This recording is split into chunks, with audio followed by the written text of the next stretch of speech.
Cordial saludo a todos mis estudiantes de décimo grado. Espero que tengan una excelente fin de semana. No he podido reunirme con ustedes por problemas de conectividad, pero eso no puede causar traumatismos en el proceso académico que hemos comenzado. Entonces, en este tercer periodo estamos abriendo los derechos humanos, ciertos derechos humanos que son las garantías fundamentales que tenemos todos los seres humanos, ¿ya? Y que está proclamado en la Declaración Universal de los Derechos Humanos de 1948, ¿ya? Y que hemos visto que estos derechos humanos han tenido una evolución, un proceso histórico, ¿ya? Y que cada vez pues se está buscando una sociedad más justa, igualitaria, equitativa, solidaria, ¿ya? Para poder vivir una vida digna como se merece cada ser humano. Vemos también pues las características de los derechos humanos, que son inviolables, que son universales, que son imprescriptibles, inalienables, ¿cierto? Vemos también los derechos humanos según su generación: primera generación, civiles y políticos; segundos son sociales y económicos; los terceros son los ambientales o colectivos, ¿ya? Y que hay algunos derechos nuevos fundamentales, como el derecho de los niños, el derecho de la mujer, ¿cierto? También vimos formas de violencia en contra que vulneran los derechos humanos, como el pandillaje, secuestro, la violencia intrafamiliar, ¿cierto? Todo eso hace parte pues de cómo la vulneración de los derechos humanos. Por eso hicimos una mini campaña, ustedes haciendo esos póster, para que, como mostrando pues que tratar de solidarizarnos, de ayudar por medio de la información a que, por ejemplo, que las mujeres conozcan y hagan respetar sus derechos. También la discriminación, o sea, por raza, por religión, la xenofobia, por ejemplo, que los venezolanos no nos tildamos por ser de esa nación, de que todas las personas tenemos derecho a ser tratadas como iguales, sean de qué procedencia sean. Entonces, disculpen el del aguacate, que eso pasa en cada 5 minutos. Vamos a seguir con la situación de los derechos humanos en Colombia, ¿cierto? El conflicto social y político, como lo hemos visto en grados anteriores, ¿cierto? Como el conflicto de la violencia, el periodo de la violencia, ese conflicto bipartidista, las guerrillas, el paramilitarismo, el narcotráfico, o sea, todo este conflicto social y político ha desencadenado graves situaciones de violencia que no han podido ser resueltas por los gobiernos, ¿no? Por los gobiernos presidenciales que han habido, ni por las entidades internacionales de forma actual. Los guerrilleros, por ejemplo, actualmente ocupan y dominan grandes extensiones de territorio, ¿no? Podemos también que la desmovilización de los paramilitares en las últimas décadas, que han sido causantes de grandes violaciones a los derechos humanos, ya se han desmovilizado, pero han dado la conformación de las BACRIM, que son bandas criminales que son asesinos a sueldo, que se emplean para el narcotráfico, la extorsión, el secuestro y asesinato de líderes sociales. El desplazamiento forzado, que también es uno de los grandes problemas humanitarios del país. Los niños son los que han sido más vulnerados, son los primeros afectados por las epidemias y la escasez de alimentos por este desplazamiento forzado. Los grupos ilegales y los agentes del Estado también han estado involucrados en problemas de falsos positivos. ¿Se acuerdan de los falsos positivos que vimos en el gobierno de Uribe?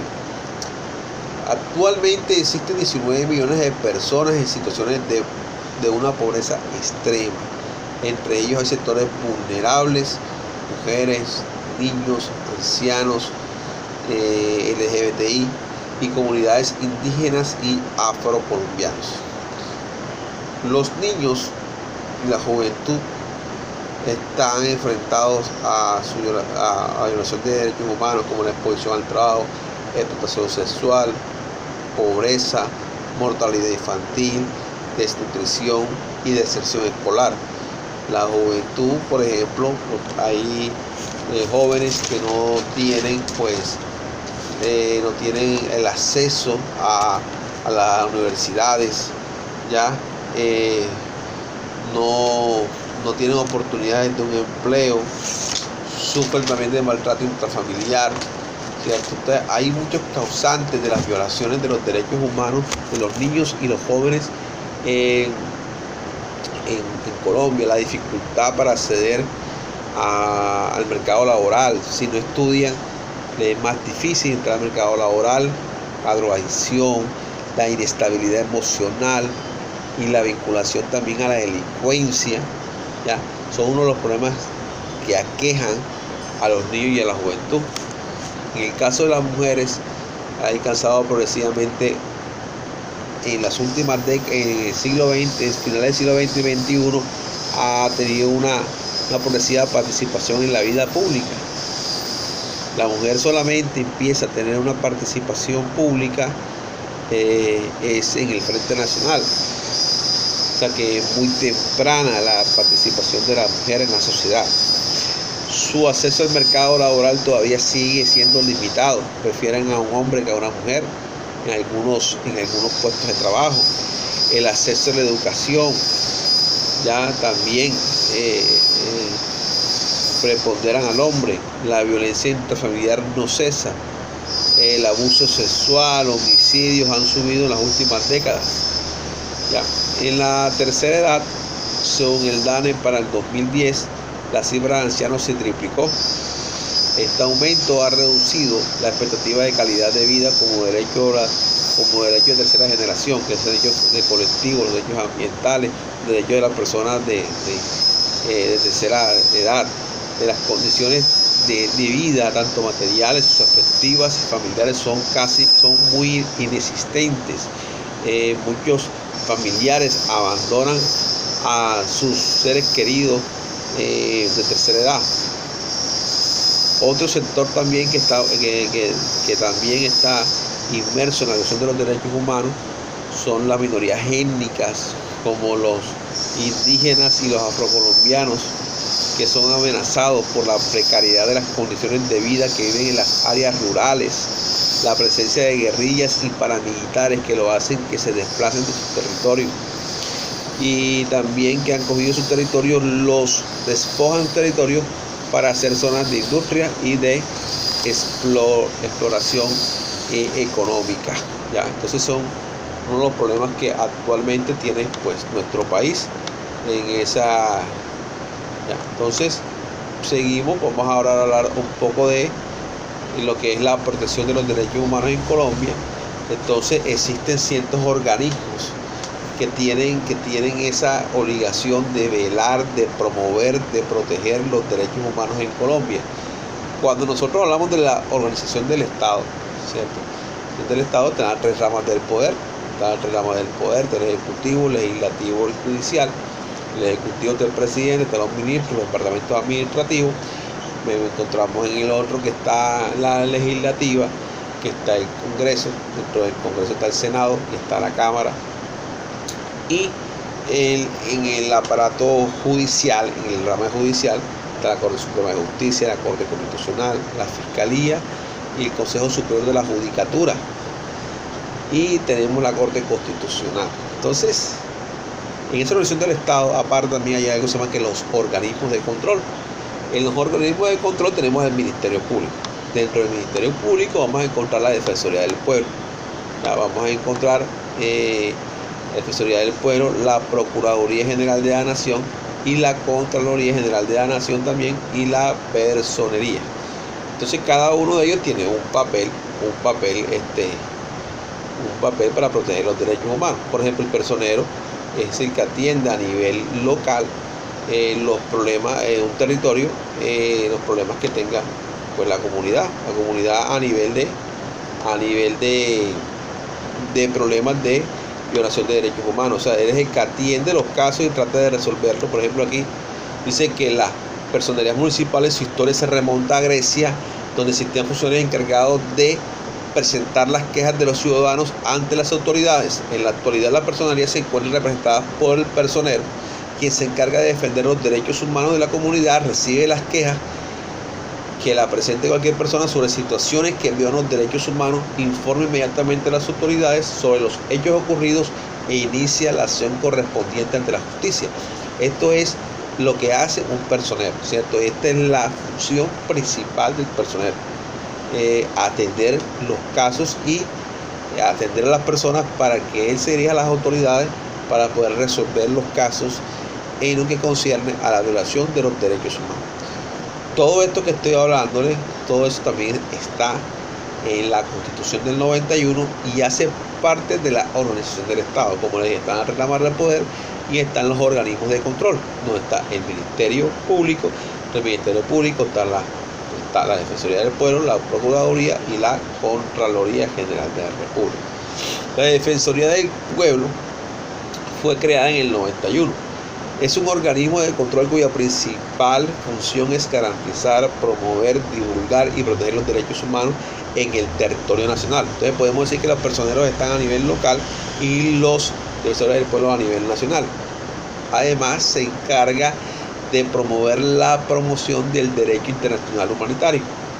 Las funciones más importantes de la Defensoría del Pueblo es orientar a los colombianos sobre el ejercicio, la defensa de sus derechos humanos, dar a conocer los derechos humanos y recomendar para ellos su divulgación y su enseñanza. Eso es lo que hace pues la Defensoría del Pueblo. Esa es su función.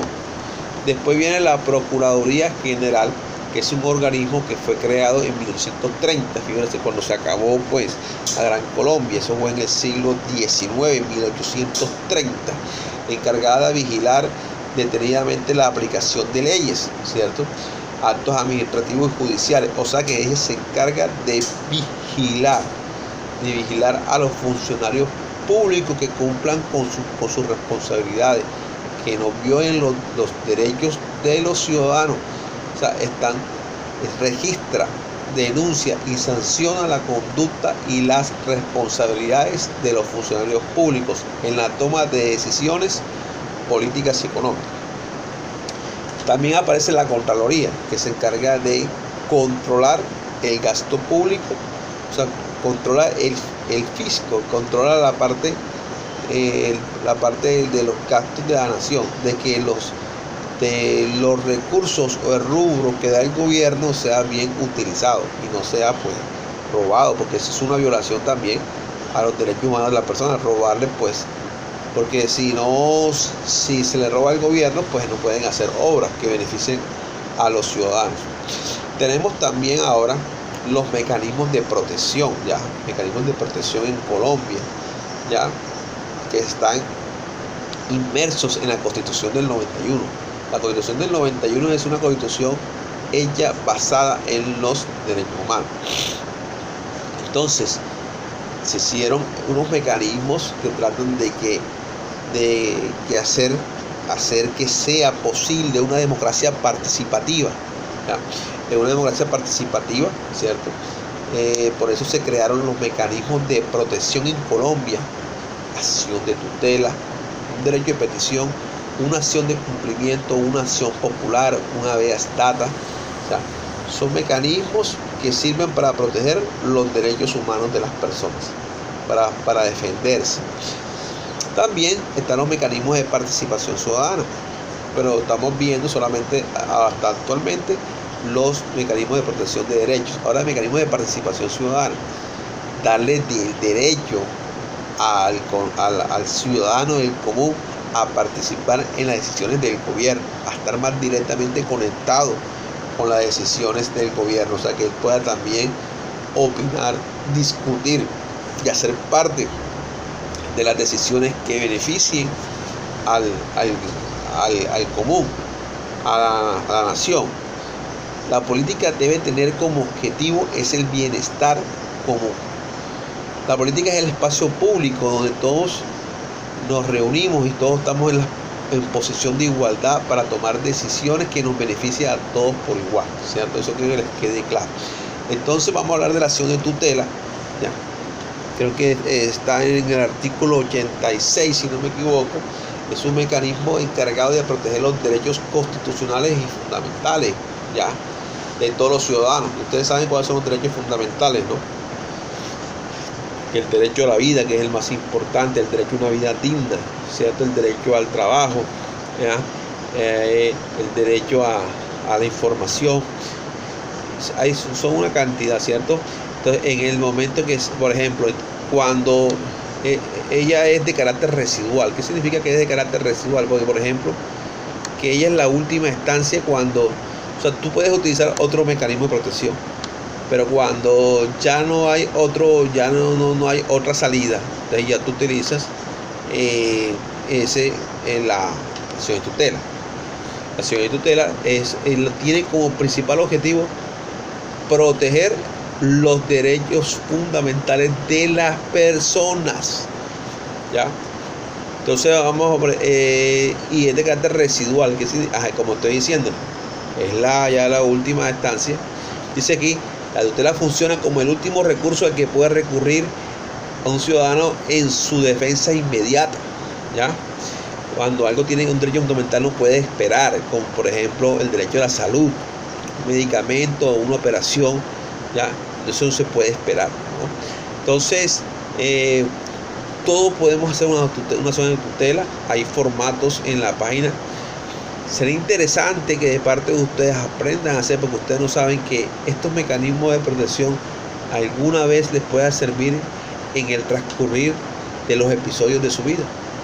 Yo he utilizado derechos de peticiones y me han resultado. Entonces, más que todo esto es para colocarlos en práctica, ¿no?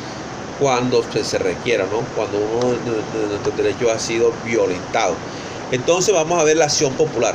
Es un mecanismo jurídico que busca proteger los derechos fundamentales de las colectividades y los grupos étnicos cuando se va a afectar el derecho a la posesión de la tierra y el derecho de prácticas tradicionales. Esta acción popular hace parte para defender los derechos de tercera generación. Sirve también para defender los grupos, los derechos de las colectividades, de las minorías étnicas, pero también, por ejemplo, nos serviría también, por ejemplo, una acción popular si en nuestro barrio tenemos algún problema que está afectando un derecho que nos están violentando, como el derecho a la seguridad, el derecho a un buen medio ambiente sano, que por ejemplo que haya industrias que estén emanando gases tóxicos. Entonces me parece que se puede instalar una acción popular para que ese derecho sea restituido, más no indemnizado, sino hacerle llevarle eso a que sea ese derecho restituido, a los derechos del medio ambiente, a la paz. Se me olvidó decirle que una acción de tutela se dirige hacia un juzgado. El juzgado tiene que dar una respuesta en 10 días, en 10 días hábiles, y en 48 horas tiene que ser efectivo. ¿Vieron? La acción de cumplimiento es el mecanismo que garantiza el desarrollo transparente de la ley y la vigencia de los actos administrativos. Este mecanismo considera que la ley y las normas deben dejar un simple enunciado constitucional y deben ser cumplidas en la práctica por los organismos judiciales. Por ejemplo, cuando un decreto que es emitido por el alcalde y, por ejemplo, no ha sido cumplido por algún sector social o algo, pues uno puede hacer una acción de cumplimiento para que esa ley sea cumplida, ¿ya? Esa acción de cumplimiento, o sea, es como especie de un documento donde habla de que hay una ley que debe ser cumplida, ¿no es cierto? Eso es lo que es una acción de cumplimiento, ya, que los actos administrativos, que los decretos, que las ordenanzas sean cumplidas, ya. La acción de clase o acción de grupo se encarga de proteger los derechos de un grupo de colectividades que tienen un problema con características comunes, cuando 20 o más personas han sido lastimadas o vulneradas en sus derechos, agredidas en sus derechos, son calculados injustamente. Puede demandar y exigir indemnización económica al Estado o a los entes privados involucrados. Esto puede ser también, sirve para, más que todo, esta acción de clase sirve para una empresa. ¿cierto? Cuando un derecho de trabajador ha sido vulnerado, puede hacer una acción de clase o de grupo, pero de más de 20 personas. Aquí sí interviene un abogado y es de carácter indemnizatorio. La acción popular no es de carácter indemnizatorio. La acción de cumplimiento no es indemnizatoria y la tutela tampoco.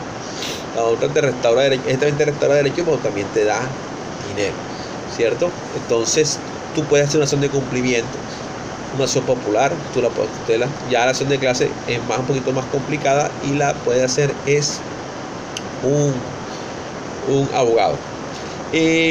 También está, que no está aquí, el habeas data. El habeas data es para tú, si tú sabes reportado en las centrales de riesgo de crediticias, pues entonces tú metes para que tu nombre salga de ahí, porque te perjudica para tú hacer un crédito o por sacar algún producto, un almacén, un banco, te pone problemas porque estás reportado. Entonces tú puedes implantar un habeas data. También nos aparece el habeas corpus, que es el cuerpo presente, que sirve para defender el derecho fundamental de la libertad, ¿ya? El habeas corpus, por su rapidez, está por encima de la tutela, porque es uno de los derechos principales fundamentales, que es el derecho a la libertad.